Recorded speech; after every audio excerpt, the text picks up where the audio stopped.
नमस्कार, कैसे हैं आप। मैं हूं डॉक्टर दिलीप और आज आपके साथ हूं लेकर एक बहुत ही महत्वपूर्ण गोचर के रिजल्ट को लेकर। जिस तरह से देवों में देव महादेव, उसी तरह से गोचरों में गोचर महापरिवर्तन राहु केतु का। हाँ जी, बहुत महत्वपूर्ण परिवर्तन है। जिन लोगों को ज्योतिष से प्रेम है, जिन्हें ज्योतिष में इंटरेस्ट है, वो उनके लिए ये एक बड़ा टॉपिक है, एक अच्छा टॉपिक है, बहुत ही महत्वपूर्ण टॉपिक है। क्योंकि अगले 1.5 साल तक राहु जो हैं वृषभ में रहने वाले हैं। वृषभ में राहु को उच्च का माना जाता है और एक अच्छी राशि माना जाता है, क्योंकि वृषभ जो है धन को दिखाता है। सेंस जो हमारा प्लेजर है, धन, पैसा, आनंद, प्लेजर, उसको दिखाता है। राहु भी इसी चीज़ को चाहते हैं, तो इस साइन में वो बड़ा अच्छा करते हैं। आदमी को बहुत ज़्यादा इच्छा शक्ति देते हैं, साहस देते हैं, ताकि वो अपनी लाइफ के जो गोल्स हैं उनको अचीव कर सके। पैसा भी लाते हैं, और जितना राहु ला सकते हैं अचानक से, उतना कोई नहीं ला सकता। जिस तरह से राहु छप्पर फाड़ के देते हैं, ऐसे कोई नहीं देता। तो अच्छा गोचर है ओवरऑल, और आशा करते हैं इस गोचर से, जैसे केतु भी अगर वहाँ जा रहे हैं वृश्चिक में, तो वहाँ केतु भी अच्छा करने वाले हैं। और कोरोना की ये जो महामारी है, इसकी जो वैक्सीन्स हैं वो आएंगी निकल के, क्योंकि ये जो 8वां भाव वृश्चिक वाला जो भाव है वो मौत को दिखाता है, रिसर्च को दिखाता है, बीमारियों को दिखाता है। और केतु का वहाँ जाना हम साइंटिस्टों को, जो डॉक्टर्स लोग हैं, साइंटिस्ट हैं, इन्वेस्टिगेटर हैं, उनको हेल्प करेगा और नई नई तरह की कामयाब वैक्सीन वगैरह हमारे सामने आने वाले समय में देखने को मिलेंगी। इसके ऊपर मैंने बहुत पहले एक वीडियो बनाया था, जिसमें मैंने बताया था करीब 24 नवंबर तक जो है एक तरह से वैक्सीन आनी शुरू हो जाएंगी। आ तो गई हैं, लगनी शुरू हो जाएंगी। उसके बाद मैंने कोई वीडियो इस पर नहीं बनाया, सिर्फ एक बनाया था। तो फिलहाल हम राहु की बात कर रहे हैं। आपकी राशि मकर राशि के लिए राहु का जो गोचर है वो वृषभ में होगा, मतलब कि पंचम भाव में राहु का गोचर आएगा। अब आपकी मकर राशि हो या आपका मकर लग्न हो, दोनों के लिए ये वीडियो है। ये जैसे आपका देखिए पहले भाव में 10 नंबर है, इसका मतलब आपकी मकर राशि है। अगर यहाँ पर चंद्रमा है, तो अगर यहाँ पर सिर्फ पहले भाव में आपके 10 नंबर है तो आपका मकर लग्न है। कई बार राशि और लग्न एक भी होता है, क्योंकि यहाँ चंद्रमा भी होता है, ये पहला भाव तो है ही हमेशा की तरह। तो अगर हम यहाँ से गिने 1 2 3 4 5, 5वें भाव में उच्च के राहु आए हुए हैं। शास्त्रों के अनुसार राहु का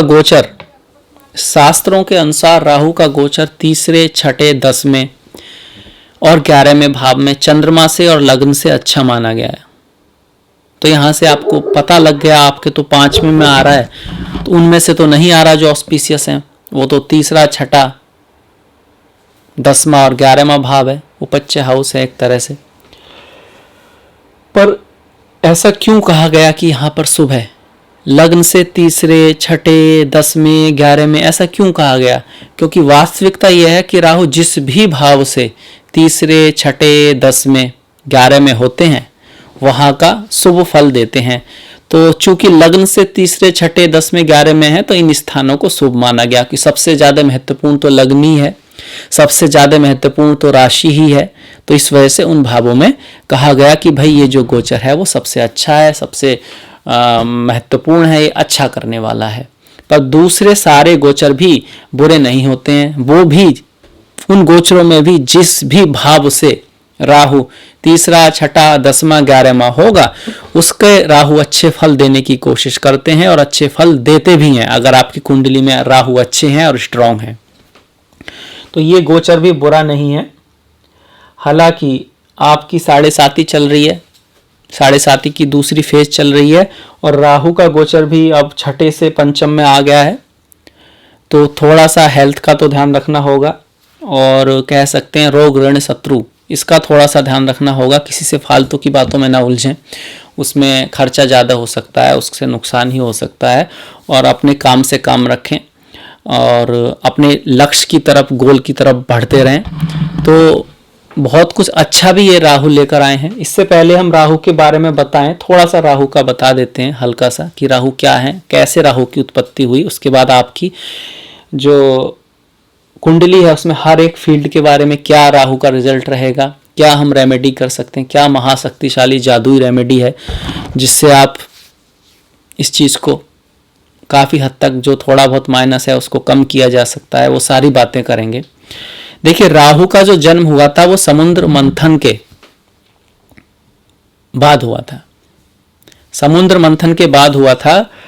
जब समुद्र मंथन हुआ उसके बाद जो अमृत निकला तो उसको राक्षसों ने ले लिया और वो चल दिए, मतलब देवता उसको नहीं ले पाए, राक्षसों से लेके चल दिए, भाग लिए, जो भी हुआ। तो ऐसे में देवता लोग जो हैं भगवान श्री विष्णु के पास पहुंचे और कहा कि भाई अब क्या होगा, हम तो ऐसे ही रह गए, कुछ कर नहीं पाए। तो उन्होंने कहा ठीक है, मैं रास्ता निकालता हूँ। वो तो ईश्वर हैं, परम ईश्वर हैं, उनका एक रूप है विष्णु। तो उन्होंने मोहिनी का रूप लिया, मनमोहक रूप लिया, बहुत ही खूबसूरत देवी का रूप लिया, जिसकी बात मतलब आवाज़ जो थी वो भी बहुत प्यारी, जिसकी जो चाल थी, शरीर था, लुक था, आंखें थी, सब कुछ इतना प्यारा, बहुत इतनी खूबसूरत कि सभी देवता लोग भी मतलब अचंभे में आ गए कि इतना भी कोई खूबसूरत हो सकता है। तो ऐसी मोहिनी जब राक्षसों के पास जाती हैं तो फिर वो उसकी बात मान लेते हैं। तो भगवान विष्णु को आइडिया होगा कि जो तामसिक प्रकृति है या जो भी है उसको किस तरह से कंट्रोल में किया जा सकता है, वही उन्होंने किया। यहाँ से एक राहु केतु के बारे में लिंक मिलती है कि किस तरह से राहु केतु गलती करा सकते हैं। तो जब मोहिनी ने उनसे बात की कि ठीक है भाई, जो अमृत है वो मैं बांटूंगी, तो वो राजी हो गए, कहा ठीक है, जैसे मोहिनी कहेंगी वैसा ही करेंगे। कि भाई सही है। तो मोहिनी ने क्या कहा कि आप जो राक्षस लोग हैं आप एक लाइन में बैठ जाइए, पंक्तिबंद होकर यहाँ पर बैठ जाइए, स्टोरी है वो, और दूसरी तरफ आप देवलोक बैठ जाइए और मैं सभी को पिलाऊंगी, ऐसा उसने कहा, उन्होंने कहा। तो उन्होंने कहा ठीक है भाई, सभी को पिलाएंगे तो बहुत अच्छी बात है, राजी हो गए इस बात के लिए। पर मोहिनी ने क्या करा, देवताओं को पिलाना शुरू किया, एक देवता को, दूसरे देवता को, तीसरे देवता को, और ऐसे ही पिलाती रहीं, और जो असुर लोग हैं उनकी तरफ नहीं गईं। ऐसे में जो स्वर भानु बैठा हुआ था उसको शक हुआ कि कहीं ऐसा ना हो कि हमारा मूर्ख बन जाए, कहीं ऐसा ना हो इस नियम मर्यादा के चक्कर में आज बैठे ही रह जाएं और सारा अमृत राक्षस या किसी को मिले ही ना, किसी भी राक्षस को ना मिले और सिर्फ देवलोक ही उसको पी पाएं, देवता लोग ही उसको मतलब उसका पान कर पाएं। तो उन्होंने क्या किया, उन्होंने एक युक्ति सूझी, एक प्लान बनाया, एक षड्यंत्र रचा, और वो भी इतना अच्छा सक्सेसफुल षड्यंत्र कि कोई उनको समझ नहीं पाया। वो इस तरह का भेष बनाया, ऐसा भेष बनाया कि देवताओं के बीच में बैठे रहे तो कुछ बातें भी की होंगी, तो कोई उनको पहचान नहीं पाया कि भाई ये हैं कौन, कि ये देवता हैं या राक्षस हैं। और जब तक पहचाना तब तक देर हो चुकी थी, अमृत गले में जा चुका था। ये सूर्य और चंद्रदेव ने पहचाना और तुरंत ही मोहिनी जो हैं विष्णु रूप में आई और सुदर्शन चक्र से उनका गला काट दिया। धड़ जो था, नीचे का हिस्सा जो था वो केतु बन गया, जो सर था वो राहु बन गया। वो इससे पहले अमृत जा चुका था, 9 ग्रहों में उनकी गणना हो गई और वो देवता कहलाए। ऑफ कोर्स ये सब भगवान शिव और कहिए या फिर श्री विष्णु कहिए उनकी इच्छा से हुआ। पर मोरल ऑफ द स्टोरी कि राहु जो हैं लॉ को तोड़ते हैं, जैसे उन्होंने लॉ तोड़ा, नियम तोड़ते हैं। नियम तोड़ना कोई बुरी बात नहीं है। राहु मानते हैं कि जितने भी फिजिकल लॉ हैं जो इंसान ने बनाए हैं, जो सरकार ने बनाए हैं, जो गवर्नमेंट ने बनाए हैं, उसको तोड़ने का मतलब प्रवृत्ति थोड़ा सा करते हैं। वो कहते हैं कि ये कुछ एग्जैक्ट नहीं है, इससे आगे देखना है। जैसे कि यहाँ से राहु से स्मगलर जो हो गए और जो लोग लॉ के बिना काम करते हैं वो तो आते ही हैं, पर यहाँ से साइंटिस्ट भी आते हैं, क्योंकि साइंटिस्ट भी लॉ नहीं मानते। साइंटिस्ट ये नहीं मानते कि भाई ये सॉलिड है तो सॉलिड है। साइंटिस्ट सोचते हैं कि है भी या नहीं भी, और किस तरह, और क्या हो सकता है, और जाके देखें, और पास से देखें, और इसके अंदर जाएं, इसके अंदर घुसें, क्या करना है, कुछ नया ढूंढें, और कुछ ना कुछ नया ढूंढते रहते हैं। पुरानी थ्योरी झूठी होती रहती है, नई थ्योरी बनती रहती है। तो राहु वो प्रतिभा देते हैं व्यक्ति को कि वो आंखें बंद ना करे, आउट ऑफ बॉक्स देखे, नियमों को ना माने, क्योंकि नियमों की अपनी एक लिमिट है और अगर आपको रियलिटी तक पहुंचना है आपको नियम तोड़ने होंगे, आपको नियमों के पार जाना होगा। तो एक तरफ तो ये अच्छा है कि मर्यादा में रहना, नियमों का पालन करना। दूसरी तरफ राहु का ये पॉजिटिव भी है कि वो साइंटिस्ट हो गए या कोई भी महान व्यक्ति हुआ जिसने कुछ नया किया है, उसमें राहु का रोल आ जाता है। राहु साहसी हैं, राहु खतरों के खिलाड़ी हैं। अब देखिए कैसा खतरा लिया। ये पता जब चला कि वो राहु है, स्वरभानु है, राक्षस है, तो गर्दन काट दी गई थी। तो अगर थोड़ा सा पहले पता लग जाता तो जान से चले जाते, अमृत तो मिलना ही नहीं था, पर फिर भी रिस्क लिया। तो राहु व्यक्ति में रिस्क लेने की, साहस जुटाने की और खतरों से खेलने की जो एक क्वालिटी होती है वो देते हैं। राहु समझते हैं कि जीवन का जो उद्देश्य था वो अमृत पीना था, वहाँ बैठना नहीं था, क्योंकि बैठते तो फिर भी मरते। राहु समझते हैं कि व्यक्ति का जो जीवन है हमारे जीवन में, उसका उद्देश्य बाहर जाकर कुछ हासिल करना है, कुछ उपलब्धियां करना है, घर में बैठ के सिक्योर नहीं रहना है। जैसे कि पानी का जहाज बंदरगाह पर सबसे सेफ होता है, पर वो बंदरगाह पर खड़े होने के लिए तो नहीं बना है, वो तो बना है कि वो लहरों पे जाए, लहरों से खेले, वहाँ डूब भले जाए, पर वो अपने जीवन का उद्देश्य उसका वही है। ठीक जो जहाज है वो भी, हवा वाला जहाज है, वो भी एयरपोर्ट पे खड़े होने के लिए नहीं बना है, वो बना है कि वो उड़े, कलाबांदियाँ खाए, और वहाँ पर एक्सीडेंट भी हो सकता है, वहाँ पर रिस्क भी है। पर राहु व्यक्ति को ये साहस देता है कि कुछ करने का, कुछ पाने का, उसके लिए कुछ रिस्क लेने का। इसलिए राहु से प्रभावी लोग नॉर्मली काफ़ी अप डाउन्स उनकी लाइफ में आते हैं, क्योंकि वो रिस्क लेते हैं, वो चीज़ों को फेस करते हैं, वो डरते नहीं हैं, दुनिया क्या कहेगी इसके बारे में सोचते नहीं है। कभी बदनामी भी होती है क्योंकि वो लॉ तोड़ते हैं, पर कभी कभी बहुत बड़े साइंटिस्ट भी राहु ही बनाते हैं। तो सिर्फ उनको बुरा मान लेना जो फिगर बनी हुई है अक्सर, वो बिल्कुल गलत है। राहु बहुत साइंटिस्ट हैं, शोधकर्ता हैं, विदेशी हैं, विजातीय हैं। तो दूसरे देशों में जाना, वहाँ बहुत बड़ा करना, दूसरे देश के व्यक्तियों से शादी करना, विदेशियों से शादी करना, इसके साथ साथ दूसरों के प्रति जो आपसे अलग हैं अच्छी भावना भी राहु लाते हैं, बुरी नहीं अच्छी। उनसे दोस्ती रखना, अपनों से नीचे वालों से भी, अपनों से अलग वालों से भी। जैसे दूसरी भाषा है आपकी, पर्शियन होगी, फ्रेंच होगी, ये सब भाषाएं, दूसरी भाषाएं जो होगी वो राहु दिखाते हैं। तो उनमें निपुणता, उसके टीचर हो जाना, उसके अध्यापक हो जाना, उनके ऊपर कोई क्या कह रहे हैं PhD कर लेना ऐसी चीज़ों पे। डिटेक्टिव, जासूस, फार्मा कंपनी, फार्मास्यूटिकल, मेडिसन, जहर, chemical, painting, aeroplane, internet, computer में केतु भी आते हैं, छोटे पार्ट्स, टेलीपैथी। इसके अलावा केतु में फिर अकल्ट, एस्ट्रोलॉजी, राहु में साइकेट्री, साइकिक, ये सब आ जाता है। तो देखिए कितना सब कुछ राहु देते हैं। तो ये था थोड़ा सा राहु का। अब आ जाते हैं आपके कुंडली पर, किस किस भाव का अच्छा फल देने वाले हैं। सबसे पहले अच्छी बात, उसके बाद क्या सावधानी, क्या उपाय, उसका भी जरूर बात करेंगे। देखिए राहु पंचम में है तो जिस भाव से तृतीय है उसका फल देंगे, अच्छा फल देंगे, शुभ फल देंगे।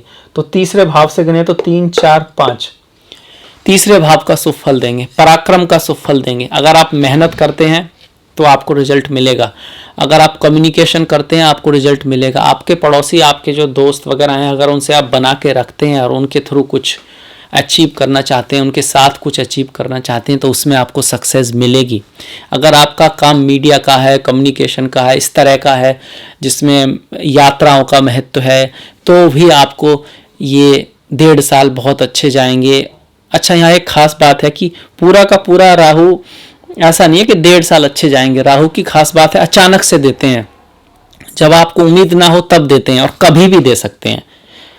जैसे कि सूर्य और मंगल आते ही देते हैं, शनि और शुक्र बीच में देते हैं, और शनि बाद में देते हैं, गुरु और शुक्र बीच में देते हैं। बुध का ये है कि भैया बुध और राहु खास करके कभी भी दे सकते हैं अपने रिजल्ट। तो शुरू में हो सकता है वो कुछ खास ना दें, तीसरे भाव से भी आप यात्रा की में है, आपका कार्य भी ऐसा है, सेल्स का, मैनेजिंग का, और या फिर कह सकते हैं पब्लिकेशन का, राइटिंग का, पर कुछ खास असर ना देखें, फिर अचानक से आपका कोई लेख या आपकी कोई बात एकदम से फेमस हो जाए, आपका लक साथ दे जाए, ये राहु का है। अचानक से जब उम्मीद ना हो तब रिजल्ट दे देना, और बहुत अच्छा रिजल्ट देना, या कभी कभी जब बुरा हो तो बहुत बुरा दे देना अचानक से, ये राहु केतु का होता है। तो तीसरे भाव के शुभ फल देंगे, सप्तम के शुभ फल दे रहे हैं, शादी करा सकते हैं, बिजनेस बढ़ा सकते हैं। आपकी शादी हो नहीं रही है बहुत समय से, आप किसी से प्रेम करती हैं या प्रेम करते हैं और उस व्यक्ति से आप शादी करना चाहते हैं, तो हो सकता है उससे तो ना हो और अचानक दूसरे से हो जाए जो उससे भी अच्छा हो, क्योंकि शुभ फल है, या आपको उससे भी अच्छा लगे, कुछ ऐसा उस फील्ड में बड़ा बदलाव आ जाए जो शुभ हो पर अचानक से हो, जिसकी आपने उम्मीद न की हो। इस तरह के बदलाव को राहु दिखाते हैं। ओवरऑल बाहर वाले लोगों से, विजातीय लोगों से, विदेशी लोगों से दूसरी शादी को राहु बहुत प्रीफर करते हैं। यहाँ चूंकि सप्तम पर गुरु की भी दृष्टि है, शनि की भी दृष्टि है, तो बिजनेस में कोई बड़ा बदलाव आ सकता है, बिजनेस आपका बढ़ सकता है, फैल सकता है अगर आप बिजनेस के फील्ड में हैं तो। रिलेशनशिप में भी अगर आपकी शादी हो चुकी है तब भी राहु आपका फेवर करेंगे, आप अपनी प्रेमिका के, अपने प्रेमी के पास आएंगे, आप अपनी पत्नी के या पति के पास आएंगे, आपस में प्रेम बढ़ेगा। कुछ मिसअंडरस्टैंडिंग थोड़ा बहुत हो तो हो, पर ओवरऑल राहु फिलहाल सप्तम भाव के लिए अच्छा रिजल्ट दे रहे हैं, तो मुबारक हो। कितनी सारी अच्छाइयां हैं। अष्टम भाव का भी शुभ फल देंगे, क्योंकि अगर अष्टम भाव से गिनते हैं तो दसम भाव है और सप्तम से गिनते हैं तो 11वां भाव है, तो अष्टम भाव का अच्छा रिजल्ट देने वाले हैं। गवर्नमेंट की हेल्प से या गवर्नमेंट की कोई लॉटरी अगर आप खरीदते हैं तो चांस है कि लग जाए। ऐसा भी हो सकता है कि कोई पैतृक संपत्ति आपको मिल जाए।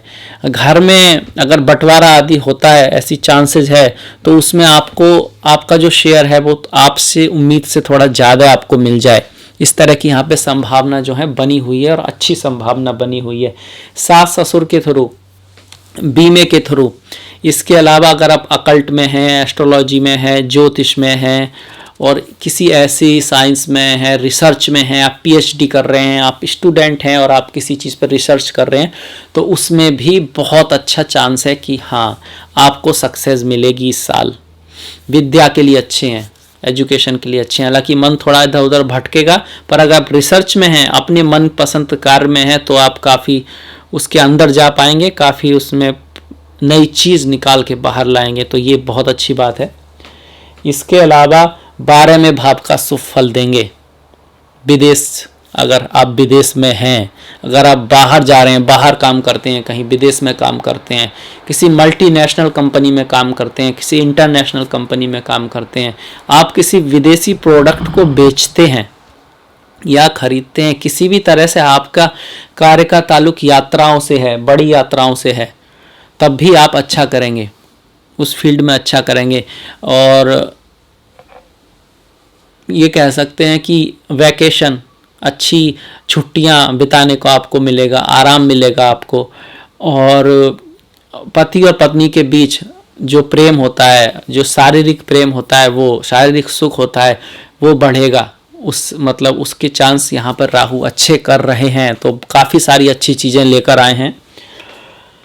पर इसको नेगेटिव कहा गया है ओवरऑल, क्योंकि लग्न से और चंद्रमा से तो ये ना तीसरा है, ना छठा है, ना 10वां है, ना 11वां है। तो क्यों? क्योंकि कुछ भावों के अशुभ फल भी देंगे।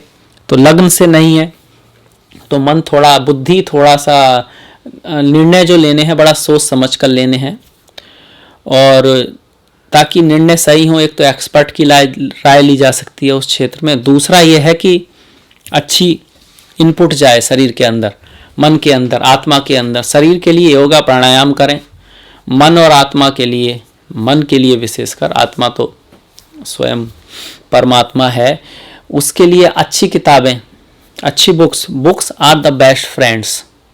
संगत, अच्छी संगत, संगत सिर्फ लोगों की नहीं होती, जो आप देखते हैं, जो आप सुनते हैं, जो आप करते हैं, जो विचार आते हैं, तो अच्छी तरह के विचार अगर मन में जाएंगे, खास करके सोने से पहले और दिन की शुरुआत के से पहले, मतलब कि जब आप सुबह जगते हैं तब, और जब सोने जाते हैं, आप कुछ ना कुछ अच्छा पढ़कर या अच्छा ऑडियो सुनकर जाएं। भगवत गीता सुन सकते हैं, कोई मोटिवेशनल वीडियो सुन सकते हैं, ऑडियो सुन सकते हैं, ताकि आप अच्छी थॉट्स आपके अंदर रहें, अच्छी थॉट्स आपके अंदर रहें, ताकि आप समझ पाएँ आपको जीवन में करना क्या है। और उसके लिए फिर आप प्लान बनाएं, फिर उसकी तरफ बढ़ें। फालतू में आपकी एनर्जी इधर उधर ना जाए, अपने लक्ष्य पे रहे। कुछ छुट्टी मुट्टी बातों के ऊपर आपका दिन, ये साल या जीवन वेस्ट ना हो, किसी लक्ष्य की तरफ जाएं। उसके लिए अच्छी किताबों का पढ़ना, भगवत गीता, रामायण, रामचरितमानस, महाभारत, उनमें इतनी सारी शिक्षाएं हैं, बस ज़रूरत है उनको समझने की। इतनी सारी शिक्षाएं हैं कि ज़रूरत है सिर्फ उनको समझने की। तो अगर आप उनको समझ पाएंगे तो आप सही से रेस्पॉन्स करेंगे, क्योंकि जो कंडीशन है वो तो है, वो आप बदल नहीं सकते। उस पर कैसे आप रेस्पॉन्स करते हैं ये आप बदल सकते हैं, और इसको बदला जा सकता है सेल्फ प्रैक्टिस से, अपनी प्रैक्टिस से, योगा, प्राणायाम और अच्छी बुक्स, अच्छे लोगों की संगत, अच्छा सुनना। आपको जीवन में अगर कुछ करना है तो जो करना है वो रियल होना चाहिए, अंदर से आना चाहिए, तो फिर उसके रास्ते भी खुलते हैं। और ये जो हम बात कर रहे हैं, ये बात कर रहे हैं लग्न के लिए और चंद्रमा के लिए, क्योंकि उनसे वो तीसरे, छठे, 10वें, 11वें नहीं है। इसके अलावा दो जो भाव हैं जिससे वो 8वें और 12वें में हैं, उसका सुफल देते हैं। तो एक तो यही है रोग, ऋण, शत्रु, हेल्थ का ख्याल रखिएगा। ऋण का तो यह कि ऋण लेना नहीं है जहाँ तक हो सके, क्योंकि अगर लेंगे तो मुश्किल होगी उतारने में। खास करके अगर आपकी कुंडली में ऋण योग है, मतलब कि छठे का स्वामी दूसरे में है, या छठे और 11 का स्वामी आमने सामने है, या छठे और दूसरे का स्वामी आमने सामने है, तब बिल्कुल नहीं लेना है। या मंगल की दृष्टि है यहाँ पर, या मंगल का कुछ है यहाँ से संबंध है, तो मुश्किल हो जाएगी ऋण उतारने में। और शत्रु का तो यही है भाई कि किसी से फालतू में उलझे नहीं, किसी बात को बढ़ाए नहीं, फालतू में किसी से पंगा ना लें, अपने काम से काम रखें और अच्छे कर्म करें। गरीब हैं, कमज़ोर लोग हैं, दूसरी जात के लोग हैं, झाड़ू लगाने वाली है, बर्तन वाली है, बर्तन वाला है, या झाड़ू वाला है, जो भी है, उनकी कुछ हेल्प कर दें कभी कभी। अपना ही नहीं, दूसरों का भी। कोई आप देखते हैं कि व्यक्ति गरीब है, उसको सपोर्ट की ज़रूरत है तो कर सकते हैं। आपको ऐसा लगता है कि आप पैसा नहीं देना चाहते या पैसे का वो कोई मिसयूज करेंगे, तो आप उनको खाना दे सकते हैं, कपड़ा दे सकते हैं।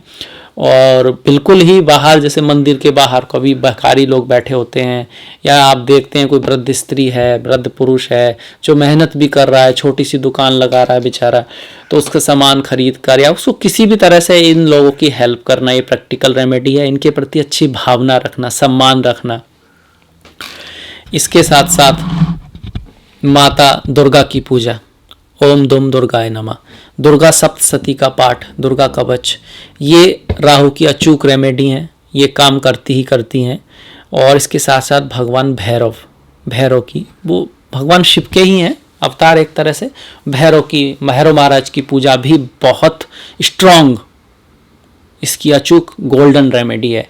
इसके अलावा वो जो रेमेडी हैं दूसरी, वो नारियल को सर के ऊपर से घुमा के बहाना, लौंग वाली रेमेडी सभी जानते हैं।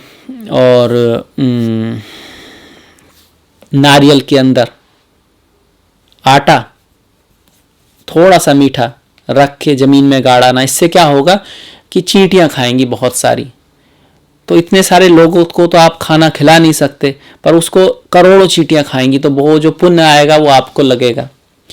और अगर आपने इसको बड़े प्रेम से, बड़े दया से किया है तो ये बहुत ही पुण्य का काम है।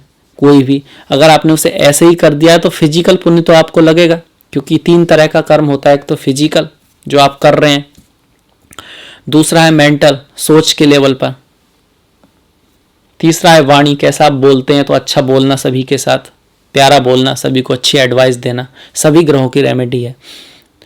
और तीसरा इनका जो बेस है, चौथा जो इनका बेस है, भावना, किस भावना से कर रहे हैं, अपने ही लाभ के लिए कर रहे हैं या उनके लिए भी आपकी इच्छा है कि उनका भी अच्छा हो। काम, क्रोध, लोभ, मोह, ईर्ष्या, अहंकार उसके पीछे है, या फिर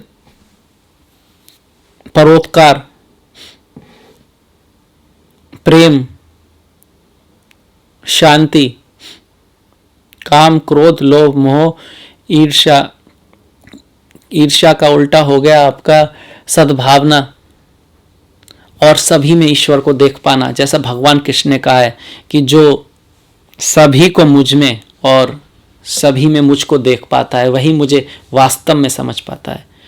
तो इन सब भावनाओं के वशीभूत होकर आप अगर कर्म करेंगे तो आपका कर्म भी पूजा बन जाएगा, आपका कर्म भी रेमेडी बन जाएगा। और रेमेडी तो करेंगे ही करेंगे, गाय को खाना देना, कुत्ते को खाना देना और मछलियों को खाना खिलाना, पक्षियों को दाना डालना। अब भाई वो हमसे कमज़ोर हैं, छोटे हैं और दिमाग में भी कम है, फिर हमने हर तरह उनका खाना भी आजकल नहीं है, हर तरफ सिर्फ सड़क है, पहाड़ क्या कह सकते हैं, पत्थर है, बिल्डिंग है, बेचारे कहाँ जाएंगे अगर हम खाना नहीं देंगे। तो हमने उनके लिए ना तो पेड़ छोड़े हैं ना जंगल छोड़े हैं, तो हमारी वैसे भी रेस्पॉन्सिबिलिटी बनती है कि उनका ख्याल रखें और हम रखें।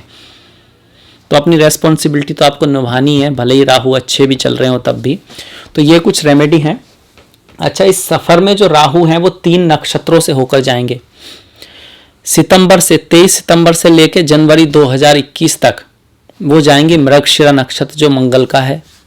उसके बाद जनवरी से लेकर 2021 की जनवरी से लेकर सितंबर 2021 तक वो जाएंगे आपके रोहिणी नक्षत्र, जो कि चंद्रमा का सबसे प्रिय नक्षत्र है। रोहिणी जो उनकी पत्नी थी, माइथोलॉजी में सबसे खूबसूरत पत्नी थी चंद्रमा की। और रोहिणी ये वो नक्षत्र है जो आदमी को धन दौलत, सक्सेस, पैसा, फेम सब कुछ देता है, उसमें रहेंगे। और उसके बाद सितंबर 2021 से अप्रैल तक कृतिका जो भगवान कार्तिकेय से जो वॉरियर थे, युद्ध में विजय कराने वाले, कमियों को ढूंढ लेने वाले विजेता, फायरी, उसमें रहेंगे राहु। तो इन 3 नक्षत्रों से होकर जाएंगे। तो एक तरह से कह सकते हैं कि जनवरी 2021 से सितंबर तक रिलेशनशिप का कुछ खास रिजल्ट देंगे। औरों का भी देंगे, ऐसा नहीं औरों का नहीं देंगे। रिलेशनशिप में जो अच्छा ही है बिजनेस के लिए, वो जो खास जो रिजल्ट था उसका ज़्यादा देंगे। और सितंबर 2021 से अप्रैल 2022 तक ये लॉटरी निकलना, रिसर्च, एकल्ट, सास ससुर से, इन सब का ज़्यादा रिजल्ट देंगे। इससे पहले मंगल का रिजल्ट देंगे जो कि चौथा और 11वां भाव है। मतलब उसके बारे में कुछ खास नहीं आ रहा है, पर फिर भी कुछ ना कुछ घर गाड़ी खरीदने का और कुछ लाभ होने का ये सब रिजल्ट है। अच्छा, एक और भाव है जो छूट रहा है अभी तक, जिसके बारे में हमने बात नहीं की है, जिसका माइनस रिजल्ट राहु दिखा रहे हैं, वो है 10वां भाव, कैरियर का भाव, पोस्ट का भाव, प्रमोशन का भाव। तो आपका प्रमोशन हो भी सकता है, पर हो सकता है उतनी अच्छी जगह ना हो, ट्रांसफ़र हो सकता है। और कार्य पे थोड़ा बना के रखनी है बॉस से। कार्य अगर आप ढूंढ रहे हैं नया तो थोड़ी दिक्कत हो सकती है मिलने में। उसके लिए ये रेमेडी जो है ये कीजिएगा, ईश्वर ने चाहा तो सब कुछ होगा, सब अच्छा होगा। फिर ये मान के चलिए कि राहु ही सिर्फ डिसाइड नहीं करेंगे क्या होगा, क्योंकि 7.5 तो चल ही रही है, वो भी टफ टाइम है, पर इसके साथ साथ आपकी दशा महादशा कैसी चल रही है। अगर आपकी दशा महादशा अच्छी है और 7.5 में भी अगर अष्टक वर्गा में यहाँ पर अच्छे पॉइंट्स हैं गुरु को, शनि को, तो आपका समय अच्छा जाएगा। अगर ऐसा नहीं है तो थोड़ा दिक्कत रहेगी। उसके लिए जो रेमेडी है वही है, ईश्वर ने चाहा तो सब कुछ अच्छा हो सकता है। इसके बाद राहु की दृष्टियाँ अभी रह गई हैं, दृष्टियों की हमने बात नहीं की।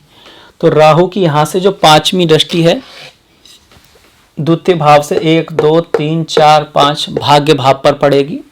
7वीं दृष्टि लाभ भाव पर पड़ेगी और 9वीं दृष्टि आपके लग्न पर पड़ेगी, जहाँ पर शनि और गुरु रहेंगे। गुरु वहाँ पर 1 साल तक रहने वाले हैं, तो ये बहुत अच्छी बात है कि गुरु का आशीर्वाद नवम पर आ रहा है, जहाँ पर राहु की भी दृष्टि है।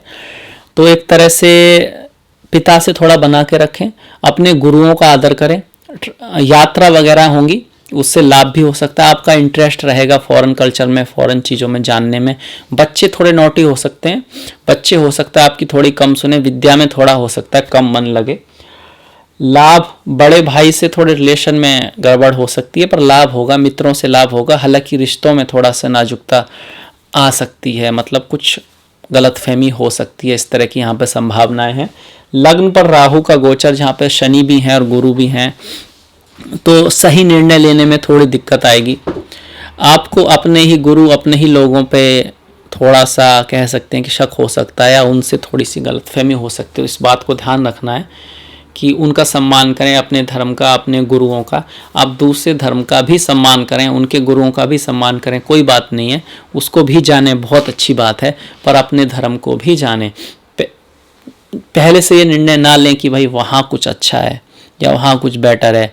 एक कहावत है कि दूर के ढोल सुहावने, ऐसा लगता है कि वहाँ कुछ बेटर है, पर जब आप जाते हैं तो वही चीज़ है, वही बात है।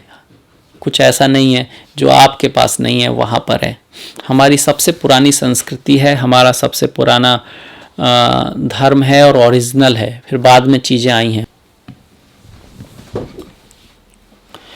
तो हमारे धर्म में हर चीज़, हर वो चीज़ है जो कहीं हो सकती है और ईश्वर को ले जाने का ये सबसे अच्छा रास्ता है। तो राहु आपको ऐसा करा सकते हैं कि भाई दूसरे की तरफ भी आपका इंटरेस्ट बढ़े, वो अच्छी बात है, पर आप ऐसा ना करें कि उसके चक्कर में कहें कि भाई ये तो आडंबर है, ये तो ये है, ये तो वो है, वो भी बिना जाने। कुछ लोग तो कई बार ये भी कह देते हैं कि ये ईश्वर नहीं है, वो ईश्वर नहीं है। तो एक बड़ी लॉजिकल सी बात है कि जिसे ये नहीं पता ईश्वर है क्या और कहाँ है, वो कैसे कह सकता है कि ये नहीं है और यहाँ नहीं है। जिसे पता ही नहीं है, जिसे ये नहीं पता कि दूध क्या है, वो ये कैसे कह सकता है कि ये दूध नहीं है। तो ईश्वर को तो समझना बड़ा मुश्किल है, बड़ा कठिन है। और किसी खास करके जब स्पिरिचुअलिटी की बात आती है उसमें तो इतनी जल्दी निर्णय लेना ही नहीं चाहिए।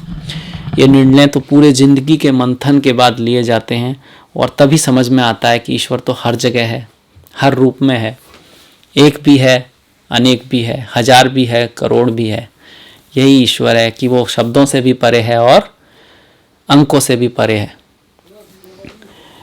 तो लगभग सारी चीज़ें हमने कोशिश की है, मैंने आपने मिलकर इसको बताने की, और मुझे आशा है कि इससे आपको हेल्प भी मिलेगी, आपको कुछ ये आइडिया भी होगा कहाँ फोकस करना है। रेमेडी के बारे में भी हमने बात की। तो अगर आपको ये वीडियो अच्छा लगा है तो प्लीज़ लाइक कीजिएगा, प्लीज़ सब्सक्राइब कीजिएगा और जो घंटी वाला बटन है उसको दबाना मत भूलिएगा ताकि आपको नोटिफिकेशन मिल सके। डिस्क्रिप्शन में मैंने अपने इंस्टाग्राम का, फेसबुक का, ट्विटर का लिंक दिया है, तो प्लीज़ आपका सपोर्ट बहुत ज़रूरी है। लाइक करें, फॉलो करें और मिलेंगे फिर नेक्स्ट वीडियो में। तब तक के लिए नमस्कार।